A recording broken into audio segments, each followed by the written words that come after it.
সাভারের থানা রোড মোল্লার পৌর কমিউনিটি সেন্টারটি পরিত্যক্ত ৫ আগস্টের পর থেকে। রোববার দুপুরে ভবনটির ভেতরে প্রবেশ করে সাভার কলেজের এক শিক্ষার্থী।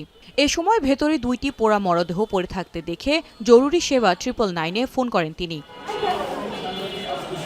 ঘটনাস্থলে পৌঁছে মরদেহ ২টি উদ্ধার করে পুলিশ। তাৎক্ষণিকভাবে নিহতের পরিচয় শনাক্ত করা সম্ভব হয়নি, তবে পুলিশের ধারণা মরদেহ ২টি এক নারী ও এক ছেলে শিশুর। 999-এর মাধ্যমে সংবাদ পাই আমাদের ডিটি অফিসারের মাধ্যমে যে এখানে দুইটা পোড়া দেহ আছে। আমরা এসে শনাক্ত করি যে দুইটা পোড়া মরদেহ আছে। আমরা ফরেন্সিক বা বিশেষজ্ঞ টিম যারা আছে সিআইডি, পিবিআই বা আদার্স ইউনিট তাদেরকে আমরা সবাইকে ইনফর্ম করেছি, তারা আসতেছে, বাকি কার্যক্রম তারা করবে। গত ৬ মাসে ৩ মরদেহ সহ মোট ৬টি লাশ উদ্ধারের পর আতঙ্ক ছড়িয়ে পড়েছে পুরো এলাকায়। এই যে একটা ভবন এইভাবে দীর্ঘদিন পরিত্যক্ত হয়ে পড়ে হয়েছে, এটা তো একটা দুঃখজনক ঘটনা। এর আগেও এখানে অনেকবার হয়েছে, এখানে সিসি ক্যামেরা লাগানো হয়েছিল, ওই পাশে দুইটা, এখানে একটা, কিন্তু তারপরে এইভাবে ঘটতেছে। প্রাণকেন্দ্র হলো সাভার থানা রোড, এইখানে সাভার পৌর কমিউনিটি সেন্টার ভিতরে এইভাবে ভয়ঙ্কর ঘটনা ঘটাচ্ছে, আমরা সবাই আতঙ্কিত।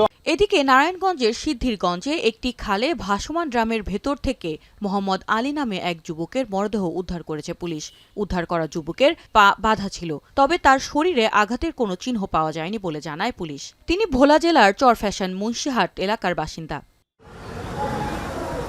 এদিকে চট্টগ্রাম নগরীর চাঁদগাঁও থানা এলাকায় দুর্বৃত্তের ছুরিকাঘাতে এক নারী নিহত হয়েছেন। পুলিশ জানায় একটি ভবনের গ্যারেজের সামনে ওই নারীকে পেটে ছুরিকাঘাত করে পালিয়ে যায় দুর্বৃত্তরা। তবে গুরুতর আহত অবস্থায় তাকে উদ্ধার করে হাসপাতালে নেওয়া হলে চিকিৎসক মৃত ঘোষণা করে। সুরাইয়া আক্তার, এখন। ৭২ ঘন্টা ময়েশ্চার লক সমৃদ্ধ লিলি বডি ওয়াশ, শিয়া বাটারের গুডনেস স্কিন রিপেয়ার করে রাখে সফট ও গ্লোয়িং।